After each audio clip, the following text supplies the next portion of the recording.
हमने 21 American interest जो है इस रीजन में हमने उनको हिट किया है, जिसमें बहरीन में उन्होंने फिफ्थ फ्लीट को हिट किया है, उन्होंने कुवैत में हिट किया है, अल अजरक एयरबेस है, उसमें जो F-35 के हैंगर्स हैं उनको ईरान ने हिट किया है। ईरान ये पैगाम दे रहा है कि अगर आपने इस जंग को खत्म करना है तो आपको इस रीजन से निकलना होगा, आपको अपनी प्रेजेंस कम करना होगी। क्या वो बिलियन डॉलर्स और ट्रिलियन डॉलर्स की इन्वेस्टमेंट जो अरब ममालिक के अंदर अमेरिका ने कई दहाइयों से कर रखी हैं, क्या ये मुमकिनात में से है कि 2-4 सालों के अंदर ये तमाम की तमाम बिसात वहां से लपेट दी जाए और अमेरिका वहां से निकल जाए? जो नुकसान गुज़िश्ता 40 रोज़ा जंग के अंदर अमेरिका की बेसिस के ऊपर इस रीजन में ईरान ने पहुंचाया है, इस वक्त अमेरिका फौरी तौर पर उस नुकसान को कवर करने के भी काबिल नहीं है। बिस्मिल्लाहिर्रहमानिर्रहीम, अस्सलाम वालेकुम नाज़रीन, सुनो पॉडकास्ट में खुशामदीद। मैं हूं यासिर रशीद। नाज़रीन, जंगबंदी इस वक्त कायम भी है और जंगबंदी कायम भी नहीं है। मुज़ाकरात के हवाले से डोनाल्ड ट्रंप ये कहते हैं और जो वाइट हाउस के अहलकार हैं उनका ये मानना है कि मुज़ाकरात उसी तरीके से ही होंगे, मुज़ाकरात में कोई तात्तुल नहीं है। लेकिन जो कल रात हमले किए गए हैं और फिर जवाबी कार्रवाई ईरान की तरफ से की गई है, इसकी बुनियाद बनाई गई है अपाची हेलीकॉप्टर, जो 64 अपाची हेलीकॉप्टर है जो कोस्ट ऑफ ओमान के इलाके में गिर के तबाह हुआ है। इब्तदाई तौर पे डोनाल्ड ट्रंप ने उस हवाले से कहा था कि हेलीकॉप्टर गिर के तबाह हुआ है और उसके जो दोनों पायलट्स हैं वो महफूज रहे हैं और उन्हें इवैक्यूएट कर लिया गया है। इवैक्यूएट करने के हवाले से इतलात ये थी कि वहाँ पे अनमैन्ड एक ड्रोन मौजूद था जिसके ज़रिए, और कश्ती भी एक मौजूद थी जिसके ज़रिए निशानदही हुई कि कहाँ पर ये पायलट्स मौजूद हैं, वहाँ से इन्हें रेस्क्यू किया गया और महफूज मकाम के ऊपर मुंतकिल किया गया। पासदारान इनकलाब ने इसको रिपोर्ट तो किया, लेकिन पासदारान इनकलाब ने इसकी जिम्मेदारी कबूल नहीं की। पाकिस्तान में रात 10:30 बजे के करीब जो मंगल का दिन था, उस वक्त व्हाइट हाउस ने और डोनाल्ड ट्रंप ने यह ऐलान कर दिया कि ये हेलीकॉप्टर ईरान की फायरिंग के नतीजे में गिर के तबाह हुआ है। एक तरफ इतला ये थी कि एक ड्रोन के ज़रिए इसको निशाना बनाया गया है, शाहिद ड्रोन की इतलात भी हैं, फिर इसको एक रॉकेट के ज़रिए निशाना बनाने की भी इतलात हैं, और पहले जो सेंट कॉम के तर्जुमान थे उनका ये कहना था कि ये मौसम की ख़राबी की वजह से गिर के तबाह हुआ है। लेकिन जब रात में इल्ज़ाम लगा और फिर बाद में ईरान के अंदर 4 मकामात के ऊपर हमले कर दिए गए और जिनमें किशम जजीरा भी मौजूद था, लेकिन उन हमलों के नतीजे में शहादतें कितनी हुई इसकी इतलात नहीं थी, और उसके जवाब में अरब ममालिक में मौजूद जो अहदाफ थे अमरीकी, उनके ऊपर ईरान ने हमले शुरू कर दिए। और उर्दन ने ये कहा कि ईरानी मिसाइल उनके दिफाई निज़ाम ने मार गिराए हैं, जबकि कतर ने भी अपनी फ़ज़ाई हदूद को बंद करने का ऐलान कर दिया। अब देखना ये है कि लबनान के महाज के ऊपर मुज़ाकरात हतमी मराहिल के अंदर दाखिल नहीं हुए, तो क्या ये वो बुनियादी वजह है? क्या कोई स्पॉइलर है? क्योंकि ईरान इस ज़मन के अंदर ये कह चुका कि अमरीकी हुक्काम के अपने बयानात के अंदर तज़ादात दिखाई देते हैं इस अपाची हेलीकॉप्टर के गिरने के हवाले से। तो क्या ये ईरान के ऊपर इल्ज़ाम आयद किया गया है या वाकई ईरान ने ये अपाची हेलीकॉप्टर मार गिराया? और फिर बड़ा सवाल ये भी कि आबनाए हरमुज़ के एतराफ़ में जब ब्लॉकेड की सूरत के अंदर बेबहा जहाज़ वहाँ पर तायुनात हैं, तो अपाची हेलीकॉप्टर फ़ज़ा के अंदर परवाज़ किस वजह से कर रहा था, उसके इरादे क्या थे? इस पूरे मंजरनामे में बात करेंगे। हमें ज्वाइन किया तजियाकार हैं, एंकर पर्सन है, माहिर बैनुल अक़वामी उमूर भी हैं, हैदर हयात खान मल्लज़ई। हैदर, बहुत शुक्रिया आपके वक्त का। हैदर, सबसे पहले इस इशू के ऊपर बात करूंगा कि अपाची हेलीकॉप्टर गिरने के हवाले से जो बयानात के अंदर तजादात दिखाई देते हैं और IRGC उसकी जिम्मेदारी कबूल नहीं करती, इसके पीछे की वजह क्या दिखाई देती? बिस्मिल्लाहिर्रहमानिर्रहीम। बहुत शुक्रिया यासिर। पहली बात तो ये, जिस तरह आपने खुद कह दिया कि IRGC ने इसकी जिम्मेदारी कबूल नहीं की, गो कि ये इस तरह के बड़े टारगेट्स तो फौजें बड़ी खुशी से कबूल करती हैं कि हम लोगों ने ये तबाह किया। अपाची एक बड़ा जदीद हेलीकॉप्टर है और रिसेंटली मैंने तो बल्कि आपकी वो वीडियो भी देखी जिसमें आपने बताया था कि किस तरीके से भारत और अमेरिका के दरमियान ये डील भी हो रही है अपाची हेलीकॉप्टर्स की, और रिसेंटली भारत को दिए भी अमेरिका ने। तो ईरान के ना सिर्फ IRGC बल्कि उनकी जो पॉलिटिकल लीडरशिप है, उनके डेप्यूटी फॉरेन मिनिस्टर ने अल जजीरा को जो इंटरव्यू दिया उसमें भी उन्होंने स्पेसिफिकली कहा कि इसके गिराए जाने में ईरान का कोई हाथ नहीं है, ईरान ने ये काम नहीं किया। क्योंकि हम देख रहे हैं कि इजराइल की जानिब से गुज़िश्ता हफ्ते के आखिर में जो ईरान पर हमले किए गए और उसके जवाब में ईरान ने जो भरपूर जवाबी कार्रवाई की जब लबनान में, बैरूत में बुनियादी तौर पर आगाज़ हुआ इस सिलसिले का। तो फिर जब दोबारा जंग बंदी हुई थी तो ईरान इस हवाले से कंसर्न था कि ठीक है, अब चीज़ें बेहतर तौर पर आगे बढ़नी चाहिए। और ये अपाची हेलीकॉप्टर का जो गिरना है, मैं समझता हूँ कि इसमें जो आपने अपने इंट्रो के अंदर एक एंगल दिया फॉल्स फ्लैग ऑपरेशन का, it might be a false flag operation by Israel, क्योंकि इजराइल की मुसलसल कोशिश है कि कुछ ना कुछ ऐसा इस खत्ते में होता रहे मुसलसल, जिससे ये जो मुआहदा है ये जल्दी एटलीस्ट ना हो। अंदाजा तो उनको हो गया है कि अब आज नहीं तो कल ये मुआहदा होगा अमेरिका और ईरान के दरमियान, लेकिन इसमें जितनी भी रुकावट खड़ी की जा सके, इसको जितना भी खींचा जा सके, उसकी मुसलसल इसराइल कोशिश कर रहा है। हम्म, मैंने जिस तरह पहले कहा कि ये बड़े टारगेट्स जो होते हैं ये अफवाज ये अपने क्रेडिट पे लेती हैं, जिन्होंने नहीं भी किया होता वो भी अपने क्रेडिट पे ले हम्म, लेते हैं, जिस तरह हमने भारत के केस में देखा गुज़िश्ता साल। लेकिन ईरान ने कैटेगोरिकली इसको डिनाई किया, और इनके तो इलेक्ट्रॉनिक सिग्नेचर्स होते हैं। अमेरिका के पास जदीद टेक्नोलॉजी है, अमेरिका इलेक्ट्रॉनिक सिग्नेचर्स के तहत इसको प्रूव कर सकता है, लेकिन चूंकि नहीं किया, और जिस तरह सेंटकॉम ने इनिशियली कहा कि ये फनी खराबी थी, और उसके बाद ऑल ऑफ अ सडन सारा इल्जाम जो है वो ईरान पर डाल देना, आई बिलीव कि ये जो एक बड़ी मजबूत इजरायली और सेहूनी लॉबी अमेरिका में, वाशिंगटन में, व्हाइट हाउस में मौजूद है, उन्होंने शायद इसके ऊपर प्रेशराइज किया हो कि एक और मौका है, आप ईरान के ऊपर हमला करें, उनको मजीद जितना नुकसान पहुंचा सकते हैं वो पहुंचाएं। 4 मकामात पर, जिसमें कशम जजीरा, सिरक है, जासिक है, कोई मुबारक है, जहां पर अमेरिका ने बमबारी की, और उसके जवाब में ईरान ने भी फिर ये नहीं किया कि हम रुक जाएं या हम पीस को मौका दें। उन्होंने कहा कि ठीक है, मुज़ाकरात हो रहे हैं, होते रहेंगे, लेकिन ईंट का जवाब पत्थर से दिया जाएगा। वो कहते हैं हमने 21 अमेरिकन इंटरेस्ट जो है इस रीजन में, हमने उनको हिट किया है, जिसमें बहरीन में उन्होंने फिफ्थ फ्लीट को, जो यूएस फिफ्थ फ्लीट हम्म, है वहां पर, उसको हिट किया है, उन्होंने कुवैत में हिट किया है, उन्होंने जॉर्डन में जो अल अजरक एयरबेस है उसमें जो F-35 के हैंगर्स हैं उनको ईरान ने हिट किया है। इसके अलावा वहां पर एक मवाफक जो है वो एयरबेस है जो ईस्टर्न जॉर्डन में है, रिमोट एरिया में, वहां पर भी बड़ा नुकसान पहुंचा है। और अब तो वीडियोस भी बहरहाल सामने आ गई हैं जहां पे अल अजरक एयरबेस में जो ईरानियन मिसाइल्स ने हिट किया है और वहां पर जो बड़ा नुकसान हुआ उसकी वीडियोस भी सामने आ गई हैं। तो ईरान की अप्रोच क्लियर है कि भाई हम शिकस्त तस्लीम करने को तैयार नहीं है, हमारा हाथ जो है वो आपके ऊपर है, हम लोग बिल्कुल भी जो है वो आपके गलबे तले जो है वो नहीं आए, और जो भी इस तरह की हरकत होगी हम उसी तरह का भरपूर जवाब आपको देंगे, वैसी चपेड़ आपके मुंह पे मारेंगे। अच्छा हैदर, आप क्या समझते हैं कि इस पूरे वाक़े के बाद जो मिनिस्टर हैं ईरान के, अब्बास इराक़ची, फॉरेन मिनिस्टर तुर्क के वज़ीर ख़ारजा से और सऊदी वज़ीर ख़ारजा से टेलीफोनिक रब्ता भी करते हैं, उन राबितों के अंदर क्या बात हुई है और पसे पर्दा इस ज़िमन के अंदर क्या मामूलात चल रहे हैं?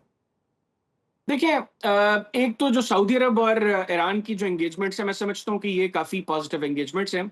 जहाँ तक बात टर्की की है, टर्की चूँकि इस रीजन के हवाले से टर्की एक बड़ी पार है, और ईरान जिन 2-3 ममालिक के साथ मुसलसल राब्ते में है इस सारे मामले के अंदर, उसमें तुर्किया भी शामिल है।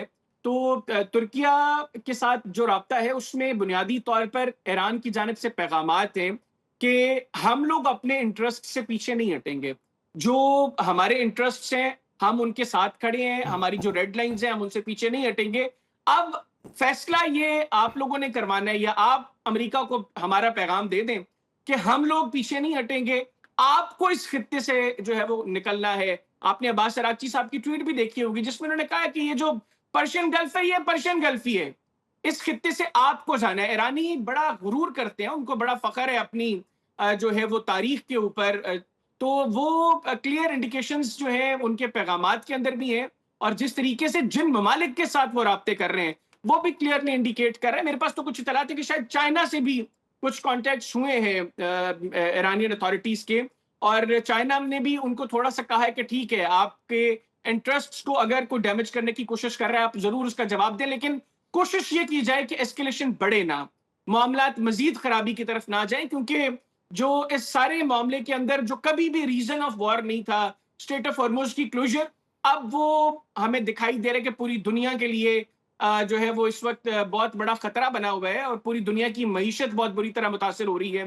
डोनाल्ड ट्रंप की स्टेटमेंट्स जो है उसमें उनकी फ्रस्ट्रेशन बड़ी क्लियर है। आप 2-3 दिन पहले जो उनकी मीडिया से गुफ्तगू थी जिसमें उन्होंने कहा कि अगर हमें जरूरत पड़ी दोबारा बमबारी करने की तो हम दोबारा करेंगे, फिर 2-3 हफ्ते यही सिलसिला चलेगा, लेकिन उसके नतीजे में होगा ये कि स्टेट ऑफ हॉर्मुज मजीद 1 माह के लिए बंद हो जाएगी, जिसका नुकसान बहरहाल पूरी दुनिया को होगा। तो इसमें यह दिखाई दे रहा है कि मिडिल ईस्ट के अंदर भी जो यूएस एलाइज हैं, और अदरवाइज इस रीजन में वो ममालिक जो अमेरिका के साथ किसी ना किसी तौर पर राब्ते में है, उनको ईरान ये पैगाम दे रहा है कि अगर आपने इस जंग को खत्म करना है, अगर आप चाहते हैं कि दोबारा मामला जो है वो रूटीन की तरफ जाएं, तो आपको इस रीजन से निकलना होगा, आपको अपनी प्रेजेंस कम करना होगी, आपको जो ईरानियन इंटरेस्ट्स हैं उनके ऊपर कॉम्प्रोमाइज करना अच्छा, होगा आपको। मैं हैदर ज़िमन के अंदर आपसे सवाल करना चाहूँगा कि क्या ये मुमकिनात में से है, जिस तरह ये कहा जाता है कि ट्रंप कहते थे कि मैं इनकी तहज़ीब और सकाफ़त मिटा दूंगा, और बहुत सारे लोग पुराने मुहक्किकीन और मौरख़ीन का हवाला देते थे कि उन्होंने ईरानी तहज़ीब के बारे में जो जो कुछ लिखा है पहले उसको पढ़ लीजिए,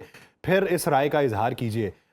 तो तहज़ीब और सकाफ़त मिटाई नहीं जा सकती। तो क्या वो बिलियन डॉलर्स और ट्रिलियन डॉलर्स की इन्वेस्टमेंट जो अरब ममालिक के अंदर अमेरिका ने कई दहाइयों से कर रखी हैं, वहाँ पर अपने अहदाफ मुकर्रर कर रखे हैं, वहाँ पर अपने मफादात को इंटेक्ट कर रखा है, क्या ये मुमकिनात में से है कि 2-4 सालों के अंदर ये तमाम की तमाम बिसात वहाँ से लपेट दी जाए और अमेरिका वहाँ से निकल जाए? उसी तरीके से जिस तरीके से ये कहा जाता है कि कई सालों तक ईरान ने यूरेनियम को अफजूदा किया, तो ये कैसे मुमकिन है कि वो चंद दिनों के अंदर ही वो यूरेनियम जो है उसको डायलूट करके उस सतह तक ले आए जिस सतह की डिमांड अमेरिका कर रहा है? तो क्या ईरान की ये डिमांड जो है ये पाया तकमील तक पहुंच सकती है?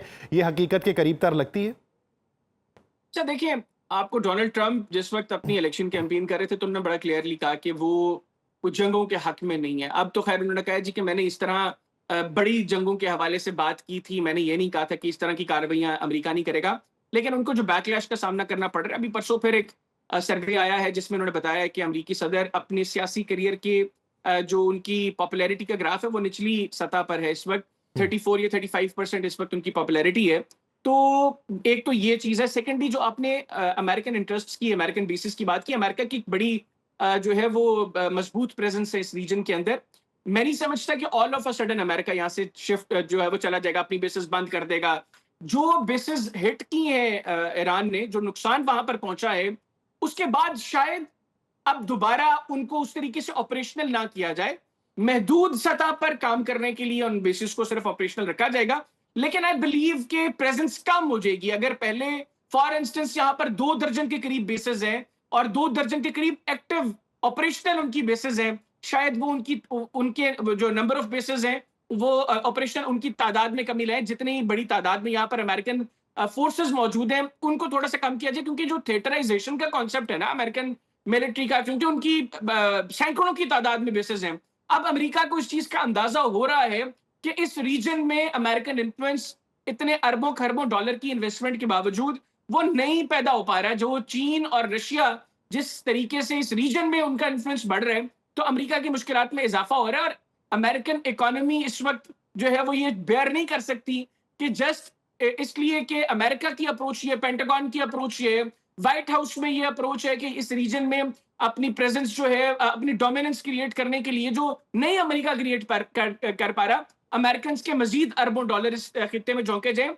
जो नुकसान गुज़िश्ता 40 रोज़ा जंग के अंदर अमेरिका की बेसिस के ऊपर इस रीजन में ईरान ने पहुंचाया है, अब इत्तलात ये हैं कि इस वक्त अमेरिका फौरी तौर पर उस नुकसान को कवर करने के भी काबिल नहीं है। इतना एग्रेसिव और इतना भयानक नुकसान ईरान ने उन बेसिस को पहुंचाया है। तो आई बिलीव के ये ओवरनाइट नहीं चीजें हो जाएंगी, टाइम लगेगा। अच्छा, लेकिन बहुत सारे ग्रेजुअली हैदर, मुझे बहुत सारे लगता है लोग कि इस ज़िमन के रीजन अंदर ये सवाल उठाते हैं कि जो अमेरिका है उसके इब्तदाई तखमीनों के मुताबिक 25 से 30 बिलियन डॉलर इस जंग के अंदर उसको नुकसान हुआ या उसका खर्चा आया। पसे पर्दा बहुत सारे लोग ये राय रखते हैं कि नहीं, ये बात 50 टू 70 बिलियन डॉलर्स की है। लेकिन वहाँ पे एक सवाल उठता है कि जिसका सालाना बजट 956 बिलियन डॉलर का चल रहा हो और वो अगला बजट जो है वो 1500 बिलियन डॉलर का बना रहा हो, उसके लिए ये कितनी बड़ी डज हो सकती है? देखिए, जो कुछ रिपोर्ट्स है ना, अमेरिका ने आहिस्ता आहिस्ता वो जो चीजें मान रहे हैं, आहिस्ता आहिस्ता वो ऑल ऑफ अ सडन नहीं चीजें मानते। आपको याद होगा जिस वक्त ईरान ने क्लेम किया कि हमने इतने अमेरिकन सोल्जर्स जो हैं हमने उनको हलाक किया है इस जंग के अंदर, तो इनिशियली उन्होंने कहा नहीं जी हमारे 3 लोग मारे गए हैं, हमारे 4 लोग मारे गए। फिर आहिस्ता आहिस्ता हमें खबरें सुनने को मिली कि जी 4 डेड बॉडीज जो है वो फलाने उनकी स्टेट में पहुंची हैं, 4 मिशिगन में पहुंची हैं, 5 वाशिंगटन में पहुंची हैं, 10 न्यूयॉर्क में पहुंची हैं। तो ग्रेजुअली वो नंबर इंक्रीज होता रहा और आहिस्ता आहिस्ता अमेरिका ने माना। फिर जो अमेरिकन लॉसेस थे, जो उनके एयरक्राफ्ट्स का नुकसान हुआ, अब तो इस चीज को तो उनकी कांग्रेस के अंदर उन्होंने एडमिट किया है कि 30 से जायद जहाज जो है वो ईरान ने उनके तबाह किए हैं। और जिस वक्त वो जंग जारी थी वो नहीं मान रहे थे। अभी जो नुकसानात जो किसी रिपोर्ट के अंदर वो 29 बिलियन डॉलर, किसी में वो 70 बिलियन डॉलर कह रहे हैं। जो इंडिपेंडेंट सोर्सेज है वो कहते हैं कि 100 अरब डॉलर से ज्यादा का अमेरिका का इस जंग के अंदर नुकसान हो चुका है। ये बात दुरुस्त है, अमेरिका एक बड़ी मौशी ताकत है, लेकिन अमेरिका के इंटरेस्ट सिर्फ इस रीजन के हद तक महदूद नहीं है। अमेरिका को और बहुत सी चीजों को कैटर करना है। अमेरिका जो है वो चाइना को लेकर अमेरिका जो है वो अपने दिफा पर बहुत खर्च करता है, रशिया को लेकर अमेरिका अपने दिफा पर बहुत खर्च करता है। तो ऐसा नहीं कि अमेरिका अपने सारे रिसोर्सेज इधर एंगेज कर ले। अमेरिका ने बहुत से दुश्मन पैदा किए हुए अपने, तो उनके लिए उनके जो रिसोर्सेज हैं उनको हर जगह उनको डिप्लॉय करना होता है। तो ये रीजन मैं नहीं समझता कि चूंकि अमेरिका एक बड़ी इकोनॉमी है, उनका डिफेंस बजट बहुत बड़ा है, तो इसलिए उनके लिए ये नुकसान थोड़ा बहुत है, ये नुकसान बहुत ज्यादा है। और ऐसे वक्त में जब हम देख रहे हैं कि अमेरिका के ऊपर कर्जा बढ़ता जा रहा है, आम अमेरिकी शहरी, अब तो वो इराक वॉर के ऊपर भी सवाल उठाना शुरू हो गया। और ये इराक वॉर वो थी जिसमें अमेरिकन जो है वो 70% के करीब उस वक्त की अमेरिकी हुकूमत के साथ खड़े थे। आज तो लोग वो भी सवाल करें कि भाई हमारी जेबों से वो जो हजारों डॉलर एक एक अमेरिकी शहरी की जेब से निकला उस जंग के हवाले से, उसका जवाब हमें दिया जाए कि वो किस मकसद के लिए था। आप लोगों ने इराक वॉर में जो बेस बनाई, वो कॉन्सेप्ट भी आज अमेरिका में वो भी खत्म हो गया, लोगों की अप्रोच तब्दील हो गई है। सिमिलरली ये जो जंग है, आपको याद होगा जिस वक्त ये 40 रोजा जंग जारी थी, अमेरिका में जो नो किंग प्रोटेस्ट हुआ, 80 लाख लोग बाहर निकले थे, जो क्लियरली इंडिकेट करते हैं कि अमेरिकन ने रिजेक्ट कर दिया है कि अमेरिका की जंग नहीं है। जो फ्रस्ट्रेशन डोनाल्ड ट्रंप की दिखाई दे रही है, जिस तरीके से वो इसराइल को स्नैप कर रहे हैं, नेतन्याहू को लेकर वो जिन अल्फाज का इस्तेमाल कर रहे हैं, वो बता रहा है कि अमेरिका के लोगों का प्रेशर है और अमेरिकन इस चीज को जो है वो अप्रिशिएट नहीं कर रहे कि हमारा पैसा वो ऐसी किसी जंग में धकेला जाए जिसका ताल्लुक अमेरिका से कोई नहीं है।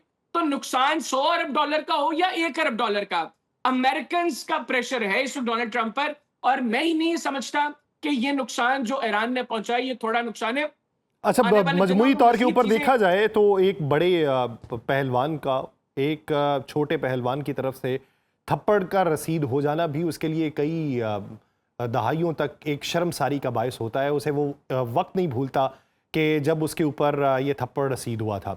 लेकिन यहाँ पर एक सवाल ये भी है कि बेशक चाइना के साथ ताल्लुकात ईरान के मौजूद हैं, रशिया के साथ ताल्लुकात मौजूद हैं, स्ट्रेटेजिक जितनी मर्जी गहराई मौजूद हो, इतने ताल्लुकात होने की बुनियाद पे ये तो नहीं हो सकता कि ईरान को रशिया या चाइना कोई एक एक एटम बॉम्ब जो है वो तोहफे में दे दे।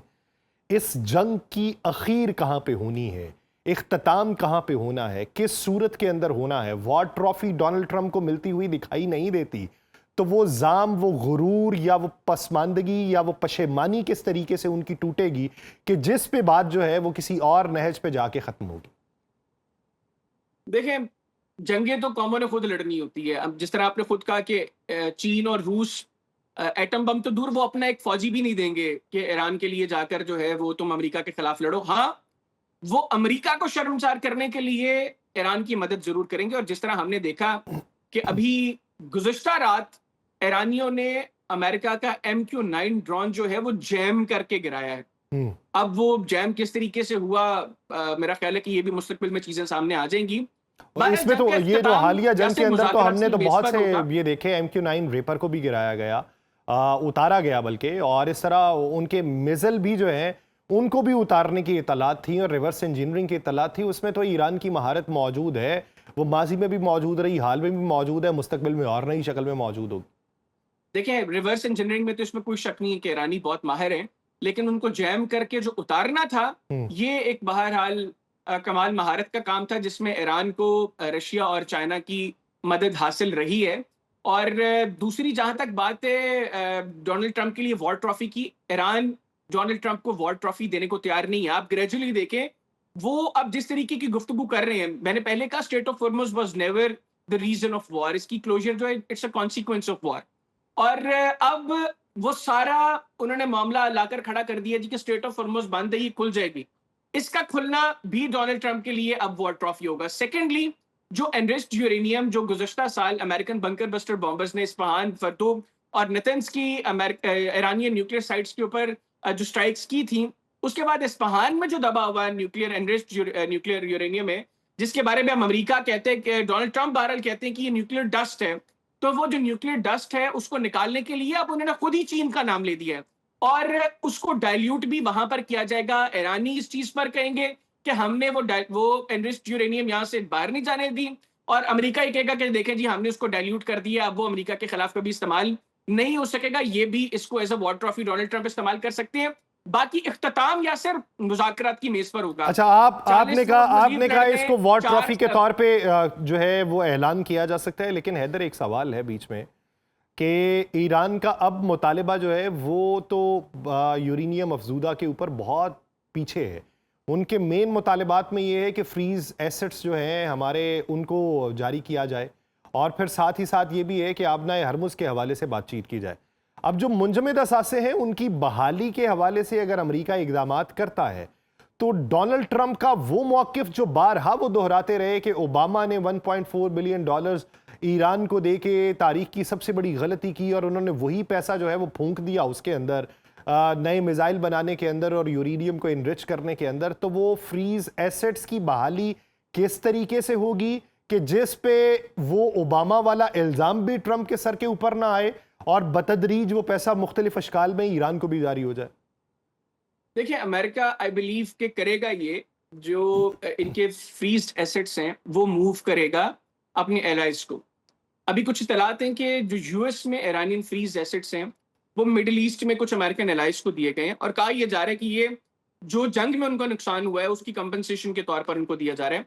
लेकिन कुछ इत्तलात ये हैं कि उन एलाइज के थ्रू ये पैसा जो है ये ईरान में जाएगा। फिर रिसेंटली हमने देखा कि ईरान के कुछ हैदर हैदर कथा कलामी के सीनियर लिए लीडर्स माजरत ने चाहता हूँ, कतर का दौरा कथा किया, कलामी के लिए और माजरत चाहता कतर हूँ। में भी 6 अरब डॉलर के करीब ईरानियन फ्रीज्ड एसेट्स मौजूद हैं। तो ये ईरान तो इसके ऊपर क्लियर है कि ये फ्रीज्ड एसेट्स जो है वो हमें मिले, और ये मेरा ख्याल है कि ये भी एक ग्रेजुअली प्रोसेस होगा। ऑल ऑफ अ सडन इनके सारे फ्रीज्ड एसेट्स इनको नहीं मिल जाएंगे, ग्रेजुअली जो है ये इनको मिलना शुरू होंगे।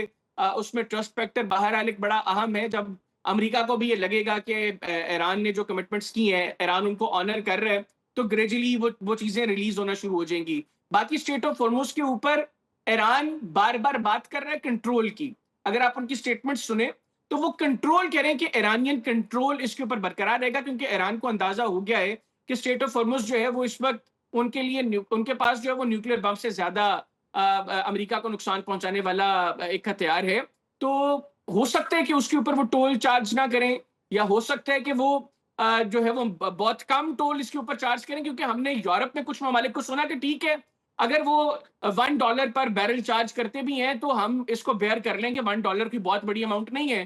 तो जो इस वक्त पूरी दुनिया की एनर्जी क्राइसिस है, इसमें डोनाल्ड ट्रंप के ऊपर ये प्रेशर डाल सकते हैं दीगर ममालिक कि भाई तुम्हारे पास तेल है, तुम निकाल कर इस्तेमाल कर रहे हो, हमारे पास नहीं, हमें जरूरत है, तो हम इसको बेयर कर लेंगे। लेकिन उसके ऊपर चीजें मुस्तकबिल में तय होंगी। अभी इनिशियली मुझे नहीं लगता कि ईरान अपना कंट्रोल छोड़े स्टेट ऑफ हॉर्मुज के ऊपर, कंट्रोल वो जरूर बरकरार रखेंगे। टोल के मामले पे मुझे लगता है कि शायद ईरान भी थोड़ा सा लीनियंट रवैया रखेगा, वो बहुत जो है वो एग्रेसिव अप्रोच नहीं रखेगा कि हमने हर सूरत यहाँ से टोल चार्ज करना है। अच्छा, मैं इससे पहले आपसे सवाल करना चाह रहा था फ्रीज एसेट्स के हवाले से, लेकिन फ्रीज एसेट्स पे अगला सवाल करता हूँ। आप कहते हैं कि यूरोप के कुछ ममालिक ये इसके ऊपर राज़ी दिखाई देते हैं कि 1 बैरल के ऊपर $1 बहुत ज़्यादा नहीं बनता, लेकिन उसको अगर कैलकुलेट किया जाए तो 20 मिलियन बैरल रोज़ाना की वहाँ से अगर गुजरगाह हो, और उसके ऊपर $2 करोड़ रोज़ाना की बुनियाद के ऊपर, $20 करोड़ 10 दिन की बुनियाद के ऊपर, और $60 करोड़ जो हैं वो माहाना की बुनियाद के ऊपर उससे चार्ज किए जाएं, तो आप ये देखिए कि 3-4 सालों में वो पैसा कितना बनता है। एक साल लेकिन का ही यासर अगर आप मजमूई अदरवाइज तौर पे देखें ना कि अगर एक साल का देख लें तो ईरान 7.2 बिलियन डॉलर्स बनते हैं एक साल के अंदर, $1 1 बैरल पे। तो क्या ये काबिले कबूल होगा बहुत सारे लोगों को? क्योंकि ईरान की सारी दुनिया से दुश्मनी नहीं है, उसके कुछ करीबी ममालिक भी हैं, उनके साथ रेट अलग रखे जाएं, यूरोप के साथ अलग रखे जाएं, तो ये भी काबिले कबूल नहीं होगा। तो फिर इसका मैकेनिज्म, दरमियानी रास्ता क्या निकलता हुआ दिखाई देता है? मेरा असल सवाल ये। देखें, इसके अंदर जो भी मैकेनिज्म इसका तय होगा उसमें ईरान सोल अथॉरिटी नहीं होगा। ईरान के साथ कुछ और रीजनल कंट्रीज जो है वो तो अपने साथ जिक्र सिर्फ और सिर्फ ओमान को शामिल कर रहा है ना। ओमान की पार्लियामान और ईरान की पार्लियामान दोनों ने मुश्तरका तौर पे एक फ्रेमवर्क तैयार किया है, लेकिन क्या इन दोनों ममालिक को इसकी इजाजत दी जाएगी? और अगर दी जाती है तो फिर दुनिया में दीगर जो आबनाए मौजूद हैं वहां पर भी अगर सेम क्राइटेरिया अपनाए हो गया तो फिर सूरत हाल क्या होगी? आपका सवाल बड़ा वैलिड है, और यही कंसर्न भी है कि अगर ईरान ये प्रैक्टिस शुरू कर देता है तो ये शय मिलेगी बाकी ममालिक को, और वो भी वहां पर चार्ज करना शुरू हो जाएंगे तो सिलसिला किसी और तरफ बढ़ेगा। लेकिन इस वक्त दुनिया का जो इंटरेस्ट है वो स्टेट ऑफ हॉर्मुज की क्लोजर की वजह से दुनिया मुतासिर हो रही है। लोग अभी सिर्फ ये सोच रहे हैं कि स्टेट ऑफ हॉर्मुज का खुलना हम्म। वो बड़ा अहम है। यूरोप को संगीन एनर्जी क्राइसिस का सामना है। जो रशिया की के साथ यूक्रेन की जंग है, एक तो यूरोप को खतरा है कि वो जंग अब फैल रही है उनकी जानिब। रोमानिया में आपको पता है रशिया ने हिट किया, गो कि उन्होंने कहा ये गलती से हुआ, लेकिन रशिया को इस चीज का अंदाजा है कि जब भी नेटो को स्टॉप करना है उन्होंने रोमानिया से ही उसका आगाज करना है। तो ये शुरली रशिया ने वहां पर फेंक दिया और यूरोप को नजर आ रहा है कि अगर ये चीज एस्केलेट होती है, और हम देख रहे हैं गुज़िश्ता चंद रोज में यूक्रेन की जानिब से रशिया पर और रशिया की जानिब से यूक्रेन पर जो हमले हो रहे हैं वो उनमें तो काफी तेजी यूरोप आ रही है और यूरोप के इंटेंसिटी जो बढ़ रही नेटो है। नेटो तो ममालिक यूरोप हैं जो ये खर्चा उठाने को तैयार है, हम्म। यूरोप ये बर्दाश्त करने को तैयार है, क्योंकि वहां पर संगीन इकोनॉमिक क्राइसिस भी उनको एनर्जी क्राइसिस के साथ सामना करना पड़ रहा है और लोग परेशान हैं। और वो चाहते हैं कि किसी भी सूरत में, आप देखिए ना, यहाँ पर तो $1 पर बैरल जो है वो उनको एडिशनली पे करना पड़ेगा। अदरवाइज सिनेरियो में हम डेली की बुनियाद पर 4, 5, 7, 8, $10 तक जो है वो उतार चढ़ाव देख रहे हैं हम्म। पर बैरल इंटरनेशनल मार्केट में। तो उससे बेहतर है कि मार्केट जो है वो स्टेबल रहे। अगर $1 पर बैरल उनको देना पड़ेगा तो मैं नहीं समझता कि यूरोप के लिए, या ये कौन सा किसी एक मुल्क ने बेयर करना है, ये तो हर उस मुल्क ने जिसने इस रास्ते से तेल लेकर जाना है उसने इसको बेयर करना है, जितने भी क्वांटिटी में वो लेकर जाता है। लेकिन अगेन ये सिर्फ अभी एक एक चीज है जो अंडर डिस्कशन है। होता है या नहीं होता इसका फैसला मुस्तकबिल करीब में हो जाएगा। लेकिन ईरान में ये अप्रोच है कि $300 अरब का तकरीबन जो नुकसान सिर्फ ईरानियन इंफ्रास्ट्रक्चर को हुआ, वो कहते हैं हम लोगों ने भी तो इन चीजों को ठीक करना है ना। अब अमेरिका बराह रास्त तो लेकिन ईरान को नहीं, वहां पे हैदर ये सवाल उठता है कि इसका खमियाजा तमाम ममालिक को भुगतना चाहिए। क्या तमाम ममालिक ने हमले किए या खमियाजा उसको भुगतना चाहिए जिसने किसी की शय के ऊपर हमले किए? वो दो ममालिक तो इसका खमियाजा पूरी दुनिया के बराबर ही भुगत रहे होंगे, तो पूरी दुनिया भी साथ में भुगते, ये एक अहम सवाल है। और दूसरा, जो आपने बात फ्रीज एसेट्स के हवाले से की कि जो एलाइज हैं मिडल ईस्ट के अंदर अमेरिका के, वहाँ पे कुछ मुंतकिल कर दिए गए हैं, लेकिन माजी की प्रैक्टिस हमें ये बताती है कि जब joint comprehensive plan of action तश्कील पाया था तो उस वक्त जो फ्रीज एसेट्स थे उनकी बहाली इस तरह नहीं की गई थी कि डॉलर्स की मद के अंदर ईरान को पैसे दिए जाने थे। वो ये थे कि फ्रीज एसेट्स कहीं पर मौजूद थे जो तेल की कीमतों की सूरत में मौजूद थे, या इंडिविजुअल्स किसी के एसेट्स मौजूद थे, या कंपनीज का पैसा मौजूद था। वो इस ज़िमन के अंदर जारी किया जाना था कि कुछ अद्वियात की मद में जारी किया जाता, कुछ खुराक की मद में जारी किया जाता, कुछ वहाँ पे कुछ और अशियाए ज़रूरिया की ख़रीदारी की मद में जारी किया जाता। यानी बैनुल-अक़वामी सतह के ऊपर उनकी रोजमर्रा की जो जरूरियात है उनको पूरा करने के लिए वो एसेट्स जारी किए जाने थे। वो रकूम डायरेक्टली मुंतकिल नहीं होनी थी। तो क्या अब की बार रकूम मुंतकिल होने के ऊपर गौर खोज हो रहा है?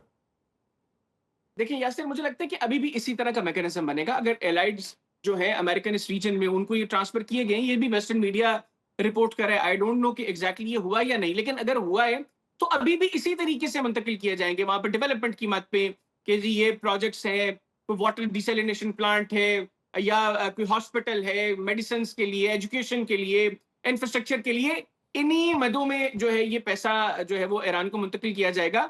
लेकिन ये एक लंबा प्रोसेस है, ये कोई मतलब ओवरनाइट होने वाली चीजें नहीं है, ये लंबा प्रोसेस है और ये टाइम टेकिंग प्रोसेस है। और इसमें भी ईरान जो कुछ कर रहा है, जो कमिटमेंट्स ईरान ने की होंगी, अकॉर्डिंगली चीजें जो है वो ईरान को ट्रांसफर की जाएंगी। ऑल ऑफ अ सडन ऐसा नहीं होगा कि जी कतर में $6 अरब अगर ईरान के फ्रीज मौजूद है तो वो $6 अरब जो है वो हफ्ते की रात जो है या हफ्ते की सुबह वो ईरान में ट्रांसफर हो जाएंगे। ये ग्रेजुअली स्लो प्रोसेस होगा, आहिस्ता आहिस्ता जो है वो चीजें ईरान को दी जाएंगी। सेकेंडली, जो आपके सवाल का पहला हिस्सा था कि जिन्होंने हमला किया वो इसकी कॉस्ट बेयर करें, ईरान में अप्रोच जो है ना यासिर, आपकी भी चूंकि बहुत से लोगों से वहां पर गुफ्तगू होती रहती है, वो ये समझते हैं कि हर वो मुल्क जिसने अपनी सरजमीन ईरान के खिलाफ अमेरिका को इस्तेमाल होने करने की इजाजत दी, या जिसकी जिसकी फिजाई हदूद को इवन इजराइल ने ईरान के खिलाफ इस्तेमाल किया, हर वो मुल्क ईरान में होने वाले नुकसान का अजाला करेगा।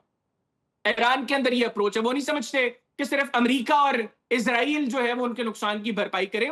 वो समझते हैं कि मशरिक वस्ता के भी वो ममालिक, और उसमें आपको भी अंदाजा है कि ज्यादा एग्रेसिव है, दे आर टुवर्ड्स बहरीन। वो यूएई को लेकर बहुत एग्रेसिव हैं, वो कवैत को लेकर बहुत एग्रेसिव हैं, वो कतर और सऊदी अरेबिया को लेकर उनकी अप्रोच थोड़ी लीनियंट है, क्योंकि उनको नजर आ रहा है कि इन्होंने वो किरदार अदा नहीं किया जो बाकी ममालिक का किरदार रहा है। और सऊदी अरेबिया के हवाले से तो बाद में भी चीजें सामने आई ना कि कुछ अटैक्स जो सऊदी अरेबिया पर हुए, उनको चाइना ने अपने बीडो नेविगेशन सिस्टम से उनके इलेक्ट्रॉनिक सिग्नेचर्स दे दिए थे कि ये अटैक्स जो हैं ये इराक में जो कुर्दिश एरियाज हैं जहां पर अमेरिका असलहा प्रोवाइड करता रहा है, और अब तो इतरा थे कि इसराइल भी वहां पर असलहा प्रोवाइड करता रहा है, वहां से सऊदी अरेबिया पर अटैक्स हुए थे। तो ये जो ममालिक हैं इनको लेकर ईरान की अप्रोच थोड़ी सॉफ्ट है, लेकिन बाकी जो ममालिक हैं उनको लेकर तो ईरान एग्रेसिवली ये बात कर रहे हैं कि ये तमाम ममालिक भी उसी तरह या तो नुकसान बर्दाश्त करें या हमारे होने वाले नुकसान का अजाला करें जिस तरह अमेरिका और इसराइल करें। अच्छा, मेरा एक आखिरी सवाल, जिस तरह आपने पहले कहा कि अब तो अमेरिका के अंदर भी इराक जंग के हवाले से आवाज़ें उठना शुरू हो गई। जब लोग उसकी हिमायत करते थे तो अब वो पूछ रहे हैं कि हमारा पैसा कहाँ पे खर्च किया। बेंजामिन नेतन्याहू का कुछ दिन पहले का बयान ये है कि इस जंग के अंदर अपने अपने मफादात तो हासिल कर लिए, हम अपने मफादात रफ्ता रफ्ता हासिल करते चले जा रहे हैं, उसमें हमें कामयाबी हो रही है, लेकिन मीडिया वॉर में हमें नाकामी का सामना करना पड़ रहा है और बतदरीज हम जवाल की तरफ गामजन हैं। उसकी बुनियादी वजह क्या दिखाई देती है? ऐसी क्या बदलाव हुआ जो गजा वॉर के अंदर नहीं आ सका, जो इसराइल की मुख्तलिफ ममालिक के अंदर बर्बरियत की सूरत में नहीं आ सका, जो मुख्तलिफ जंगों की सूरत में नहीं आ सका, वो इस मौजूदा जंग के अंदर आया और दुनिया की राय तब्दील हुई? यासिर, पहली बात तो ये कि गजा में जो इजरायली जुल्म और बर्बरियत था ना, उसमें पूरी दुनिया क्योंकि मुतासर नहीं हो रही थी। हर सेम वॉइस जो जी शोर बंदा था, जो इंसानियत से हमदर्दी रखता था, वो उसमें इसराइल के खिलाफ था। लेकिन ये वो जंग थी जिसमें ईरान पर होने वाले हमले के नतीजे में पूरी दुनिया मुतासर हो रही थी। यहां पर इसराइल के खिलाफ दुनिया इस वजह से भी हुई कि दुनिया डायरेक्टली इफेक्ट हो रही थी। जो स्टेट ऑफ हॉर्मुज का क्लोजर था, लोगों की इकोनॉमी के क्राइसिस मुख्तलिफ ममालिक में हुए। अब तो वर्ल्ड बैंक ने बताया कि 27 ममालिक ने $25 अरब जो है वो वर्ल्ड बैंक उनको रिलीज करने जा रहे हैं, सिर्फ इस जंग की वजह से उन ममालिक को के ऊपर जो इकोनॉमिक प्रेशर आया उसको टैकल करने के लिए। तो दुनिया को बहरहाल अपने आप से मतलब है। यहाँ पर दुनिया ईरान के साथ किसी हमदर्दी की बुनियाद पर खड़ी नहीं हुई थी, मां सिवाय चंद ममालिक के। दुनिया के अपने कंसर्न्स थे, दुनिया खुद मुतासर हो रही थी। इस वजह से पहले वो ईरान के हक में बोले, उनको लगा कि इजराइल गलत कर रहा है, और फिर जब उन्होंने महसूस किया कि बैक टू बैक गलतियां इजराइल की तरफ से हो रही हैं, और जो बेंजामिन नेतन्याहू ने क्लेम किया है कि उनके अहदाफ जो है वो हासिल कर रहे हैं, कौन से अहदाफ थे, इनके जितने वॉर गोल्स थे सारे ईरान ने क्लियरली वॉश आउट कर दिए। खामनाई को खामनाई से तब्दील करना रजीम की तब्दीली नहीं थी। आप देखें, स्टेट ऑफ हॉर्मुज कभी बंद नहीं थी, रूटीन में चल रही थी, आज बंद हो गई, सारी दुनिया की चीखें निकल गई, आज वो भी जो है वो गालियां निकाल रहे हैं। अमेरिका जैसा मुल्क, और अमेरिका में डोनाल्ड ट्रंप जैसा शख्स जिसके बराह रास्त ताल्लुक बेंजामिन नेतन्याहू से है, वो तक उसके हवाले से जो गुफ्तगू करता रहा, और फिर कॉल का जो लीक हुई वो भी व्हाइट हाउस ने खुद की। तो ये इंडिकेट कर रहा है, जेडी वेंस ने इवन जो फॉक्स न्यूज को इंटरव्यू दिया, उन्होंने कहा कि हमारे ईरान के साथ चीजें बहुत पॉजिटिव नोट पर आगे बढ़ रही हैं, और अब जो मुआहदा होगा ईरान और अमेरिका के दरमियान, ये अमेरिकियों के मुफाद में, चाहे इजराइल खुश हो या ना हो। तो ये जो अप्रोच की तब्दीली है, मैं समझता हूं कि ये इसमें सिर्फ मीडिया का ताल्लुक नहीं है। चूंकि पूरी दुनिया मुतासिर हुई, पूरी दुनिया अफेक्टेड है, तो पूरी दुनिया आज इजराइल के किरदार थोड़ा एक्सपोज हो गया, और आज दुनिया जो है वो इजराइल जो है वो आइसोलेशन की तरफ बढ़ रहे हैं। तो जो वॉर गोल्स हैं, कोई वॉर गोल इजराइल जो है वो ईरान के अंदर अचीव नहीं कर सका। जो 4 दिन की प्लानिंग थी, वो 40 दिन में ये पूरी नहीं कर सका। उनका जो मैसेज था वो ईरान के हवाले से नहीं, मजमूई तौर पे इजरायली अहदाफ के हवाले से था। वो चाहे गजा में हो, शाम में हो, गोलान की पहाड़ियों पे हो, या जो लबनान की सरजमीन है उसके हवाले से हो, तो वो उस पर्सपेक्टिव के अंदर बात थी मजमूई तौर पे। हाँ, तो देखे ना, गजा में भी अभी रिसेंटली उन्होंने दोबारा अपनी फोर्सेस को हुक्म दिया है कि आप 70% एरिया के ऊपर जो है वो कब्जा कर लें, लेकिन दुनिया बहरहाल इस पर खामोश है। अच्छा, लेबनान का जो आपने बात की, ये भी बड़ा सेंसिटिव इशू है ईरान के लिए, और मैं समझता हूँ कि अब आप इनको बहरहाल उनकी हिजबुल्लाह को उनकी प्रॉक्सी कहें या एलआई कहें, ईरान ने जो इसको रेड लाइन बनाया यासिर, ये बड़ी इंपॉर्टेंट चीज है। ईरान को इस चीज का अंदाजा है, और इस जंग में हमने देखा भी कि हिजबुल्लाह और हौसीज जो है वो ईरान की एक बहुत बड़ी स्ट्रेंथ रहे। इसराइल ने हर मुमकिन कोशिश की कि वो लेबनान में हिजबुल्लाह की कमर तोड़ सके, लेकिन जिस वक्त ईरान को यह महसूस हुआ कि अब अगर हिजबुल्लाह को वो चोट पहुंची जिसका नुकसान हिजबुल्लाह बर्दाश्त ना कर सका, तो हमारे लिए भी प्रॉब्लम्स क्रिएट होंगी। तो ईरान मेक श्योर करेगा कि इजरायली अप्रोच जो है हिजबुल्लाह को टारगेट करने की, उसमें वो उनको कभी कामयाब ना होने दे। एक तो लेबनान में इलेक्शंस आ रहे हैं, ईरानी ये भी चाहते हैं कि वहां पर हिजबुल्लाह जो है वो इक्तदार में आए, या कम से कम जो भी इक्तदार में आए वो हिजबुल्लाह की सपोर्ट के बगैर ना आए, ताकि उस रीजन में ईरानी इन्फ्लुएंस जो है वो कायम दायम रहे। सिमिलरली होसी जो है वो भी ईरान का जो है वो इंतजार कर रहे हैं कि वो हमें कॉल दें और उसके बाद वहां पर भी इसी तरह के सर्कमस्टांसेस जो है वो पूरी दुनिया को फेस करना पड़े। जो अहदाफ है मां सिवाय गजा के, वो भी इस वजह से कि दुनिया आई डोंट नो क्यों खामोश है। सारे शायद अपने अपने मामलात के अंदर इस कदर इन्वॉल्व हो गए हैं कि दुनिया को वहां पर होता जुल्म अभी दिखाई नहीं दे रहा। वहां पे मैं जरूर कहूंगा कि जिस तरीके से जुल्म और बर्बरियत की दास्तानें रोजाना की बुनियाद पर इसराइल रकम कर रहे हैं, उसमें शायद जो उनके अपने वॉर गोल्स हैं या उस रीजन को लेके जो उनके गोल्स हैं उनको वो अचीव कर रहा हो। अदरवाइज ना लेबनान में, ना ईरान में, ना मशरक वस्ता में कहीं और इसराइल जो है वो कामयाब हुआ है। जो नेतन्याहू की ये स्टेटमेंट्स हैं ये महज डोमेस्टिक कंजम्पशन की हुई है, क्योंकि एक एक्सपेंशनिस्ट अप्रोच जो है वो इसराइल में है, और वहां के जो लोग हैं, जो उनकी लोकल पॉपुलेशन है, वो भी इस चीज को बहरहाल पसंद करती है।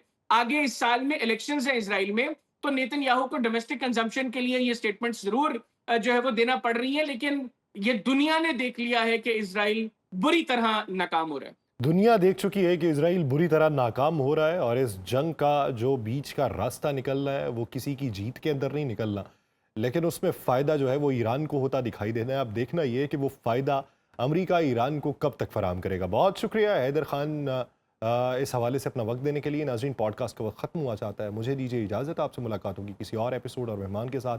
अपना बहुत सा ख्याल रखिएगा। अल्लाह ने के बाद।